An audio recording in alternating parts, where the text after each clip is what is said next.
Have you ever thought that Lego City buses are too narrow?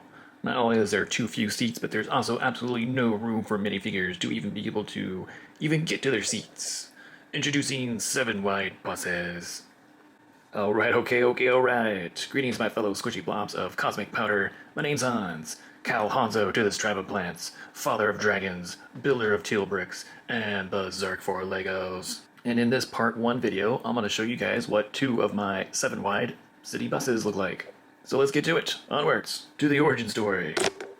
Okay, so before I begin, I just want to give a quick shout out to those who are new to my channel. Let me quickly update you on some important details. I'm currently in the beginning phases of building a Lego city named Paradisa City, a tropical city in the future, in the year 2060. Go check out my table design video for more details on that. And in Paradisa City, in the year 2060, all vehicles are electric drive with futuristic solid-state batteries and supercapacitors. And it's not just in 2060. As a matter of fact, electric bus sales are rapidly on the rise today. In fact, in the year 2019, Europe saw a tripling in the number of electric bus registrations. And even in the year 2020, Europe saw a 22% increase in new electric bus sales. And as a matter of fact, China has the most electric buses, which account for 17% of all buses in China. And the cities of Shanghai, Shenzhen, Beijing, and Guangzhou all have very sizable electric bus fleets. And in South America, Chile, the city of Santiago is running a very large electric bus fleet. In Colombia, Medellin are also purchasing electric bus fleets. And California itself has already mandated that all brand new municipal buses must be electric. And there are actually quite a few bus manufacturers that are making electric buses. In China, there's the BYD brand. And BYD even makes a double-decker bus, which the UK operator Stagecoach is already running over 100 of them. In Europe, there is Volvo has already been making their electric buses. Solaris has been making electric buses. In California, there is the Proterra bus brand. Mercedes makes the e-Citaro electric bus. Both MAN and Sanya have electric bus offerings. The startup that makes electric vehicles Arrival in the UK has already unveiled their concept electric bus. And a lot of these electric buses not only have skateboard platform batteries on the floor of the bus, but some of them are also putting battery packs up on the roof of the bus. And one way that these electric buses continue to run all day long is that they're installing overhead charging stations at bus stops. So when a bus comes to pick up people, a high voltage pantograph reaches up and makes contact with the overhead charging station and is able to download a chunk of electricity during the few minutes that the bus has made its stop. So electric buses, it's a new technology, and it's here, and it's now, and it's very exciting. And also in the year 2060, all vehicles are fully autonomous and have self-driving capabilities. Now, Paradisa City doesn't have conventional roadways on the surface. Those have all been converted into walkable pathways with a few minor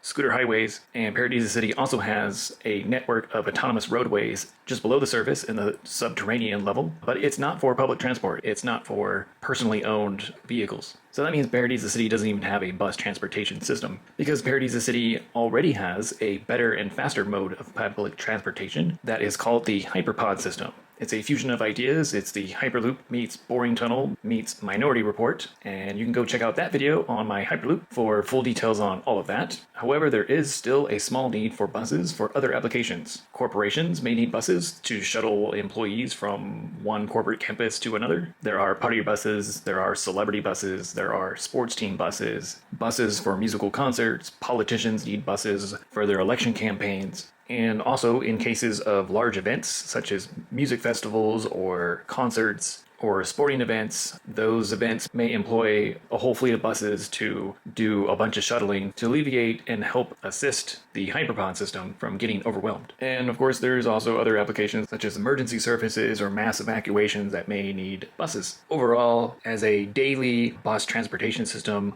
Paradisa City does not have one, does not even need one. The other thing to note is that I have created a couple of protocols for my LEGO vehicles. First is the protocols of scale. You can go get the full details on my protocols of vehicle scale in my city tram bus video. Hence why today's video is about 7 wide buses. And the second is the protocols of tire sizes. You can see the full details on all of that in my Palace Cinema limo video, where I show exactly which LEGO wheels I use for all the various types of vehicles. Believe it or not, this used to be from LEGO City set 60026 Town Square. That red bus that was in that set. It was, I think, their best bus to date at that time. Okay, so obviously I've extensively overhauled this bad baby. In the very beginning, back in, I think, 2018, 2019, the first mod that I ever did to this was to add the Speed Champion wheels. And at that time, the bus was still red. And when I was using the Speed Champion wheels, I also used this style of fender because this fits the larger Speed Champion wheels. And the reason why I go with these Speed Champion wheels for my large industrial vehicles like big diesel trucks and shipping and hauling and delivery trucks and all that stuff is because these wheels just look ridiculously too small on these large industrial vehicles. And the other thing is that this diameter of wheel is the same diameter as what's used on cars. So the Speed Champion wheels are the perfect size, I think, for the large industrial vehicles. Now, it wasn't until May of last year, right at the same time I was busy building my 9-story tall hospital skyscraper, that I went ahead and converted this to a 7-wide bus, and it was still red at the time. In fact, I didn't convert this to the medium Azure until just last week. And then I also did the same thing for the double-decker bus, converting that to a 7-wide last year in May as well. During that whole reMOC of converting this to a 7-wide bus, I also went ahead and switched it over to these newer style Speed Champion wheel fenders. And I kept the length of the bus the same up until last week when I converted this to blue, and then I went ahead and actually extended the bus by 1 extra stud in length. The other major thing that I did was I took the black bricks that were up here at the top and moved them down here at the bottom, so that way I could raise the windows to the proper height and still keep advert stickers right here along the side of the bus. And to me, I really like this. This is much better. The minifigures aren't fully exposed. In the original city bus, the windows came all the way down and you could see the minifigures' legs. To me, that was all wrong. It didn't look right. So pretty much very few of the original pieces, the windows and some of these black bricks with the stickers on them, are from the actual original set, but unfortunately most of the original pieces that came from this bus, which were red, have now been thrown into my parts bins. And I really like how making these buses 7-wide, not only for extra room in the inside, but also because it looks much better proportionally. Of course, the big challenge with going with vehicles that are an odd number, such as 5-wide vehicles and 7-wide vehicles, Lego doesn't have windshields that are 5 studs wide or 7 studs wide. So you always have to offset them by a half a stud. And so that means you have a half stud of a notch sort of right there and also right here. Now a 7-wide windshield would look better on this, but of course since we don't have one, I'm actually pretty happy with the fact that it doesn't look terrible. I suppose one other thing that I could do with this windshield is align it all the way to the driver's side, and then where the entrance door is, right here on this front corner, run a plate right up the side of this, and then use some black cheese wedge slopes, and then you would kind of have this asymmetric windshield. But I didn't see a need to do that. That would have been an extra bit of complication incorporating that, and I'm happy with how it turned out. Now, this is not the original digital info board that comes with this set. This actually comes from the yellow and green bus from an older set, and that was because the original sign was on a curved sloped brick that was only 4 studs wide, and I decided to get rid of it because I liked this aesthetic up here on the roof much better, and trying to incorporate that original digital sign would have been too awkward and difficult. So you have the transition down here where it goes from 7 studs wide to the window, which is 6 studs wide, and then back up here again, which goes back right back to the 7 studs wide. And then again up here on the roof, the Azure is 7 studs wide, but the white part of the roof is only 6 studs wide, and that's being done with some jumper plates again. So as many of you are already familiar, this is my autonomous driving sensor, and this is what contains the radar and LiDAR and the 5G vehicle-to-vehicle communications. I've got my futuristic headlights, which run across the whole bus. I made this little center piece a trans neon green piece as part of like the charging indicator, and on the back of the bus I've got my futuristic brake lights back here, and I've added some cheese wedges to the corners right there to kind of smooth it out. I gave it a little bit of a spoiler effect to improve wind resistance, and actually this is a modification that I just did when I converted this last week to the medium Azure. I actually still had this guy up here, and it was also offset with some jumper plates. So now I've kind of lost that city pizza promo on the back of the bus, but I'll find another use for that somewhere. So I decided to convert it to the medium Azure color, and then down here at the very bottom is the dark Azure, and that is just because Paradisa City uses more tropical and festive colors, more vibrant and bright colors, and I felt that red bus color scheme didn't really appeal to me all that much, and I really wanted to try in a new color that Lego hasn't really tried before on a bus, and this color better suits Paradisa City.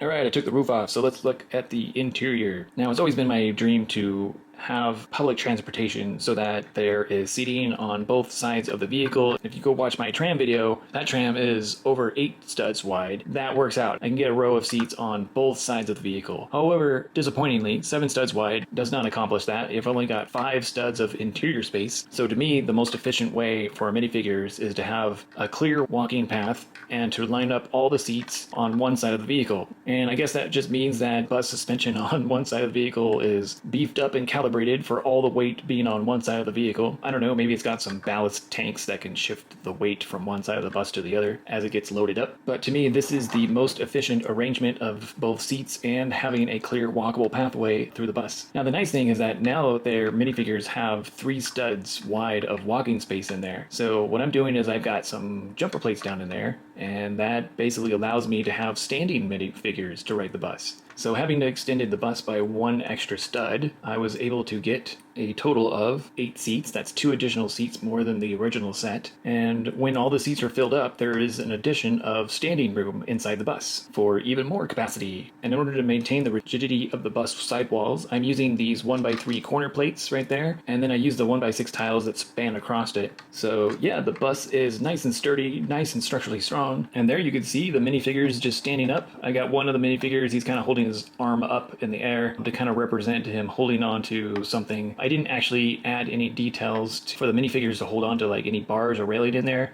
and that's likely to be a future upgrade, which I am interested in doing. But yeah, overall, I really like how converting this bus to 7 wide really improved the looks. It scales up the width of the bus more so than it does the height of the bus, but it's still within the compactified minifigure scale of things, right? And I gotta say, I really like the medium azure color on this bus. I might just make a few of these for my Lego City. Alright, the double-decker sightseeing bus at 7 studs wide. So this is the original bus from the Lego City set 60200, Capital City. Again, another fine example of a bus that Lego has done. Overall, I liked it. I still had my usual complaints that the original set of wheels were too small and the windows were sitting too low, and of course there's not enough room inside of a 6 stud wide bus. But nonetheless, I liked it and get my hands on it and start doing some conversions. So of course the first thing I did was convert the wheels over. So unlike the previous bus, I probably had this set less than a year before I decided to take it and convert it to the 7 studs wide. Now the other thing that I did was I increased the length of this bus by 3 studs, and that increase in length gave me an extra 1x4 window here. I converted the yellow stripe to the flame yellowish orange for more pizzazz, and then the second yellow stripe, I moved it right up to the window. So you'll see the pattern. There's red, there's the flame yellowish orange stripe, and then there's the tinted glass. Red, flame yellowish orange, tinted glass. I also switched over to this style of door. I really like this particular door for buses as well. I gave it my futuristic headlights using the trans neon yellow, and I've got my autonomous driving sensor right on there on the front bumper. This is electric, and I'm using these ingot tiles as an electric car grille. And over here on the back of the bus, I've added my linear taillights stretching all the way across. And then I decided to do a split window to help me accomplish the 7 studs wide in the back. All right, moving to the double decker of the bus. Here you can see I've centered the window using some jumper plates. And I really like how I use these quarter circle tiles right there to kind of round it off right there. It would have been nice if I could round off the front of the corners of this bus a little bit better. And actually that's something I'm kind of thinking about doing eventually in the future. Perhaps rounding these front corners off and trying to see if I can embed this digital sign a little bit in more. So on the original bus, it had a bunch of red hand railing up there. And I really liked converting it to the glass. And one thing that does is that gives the optical illusion that the top of the bus sort of kind of stops right up here, and that way the bus doesn't look ridiculously tall. I liked having to convert this to the glass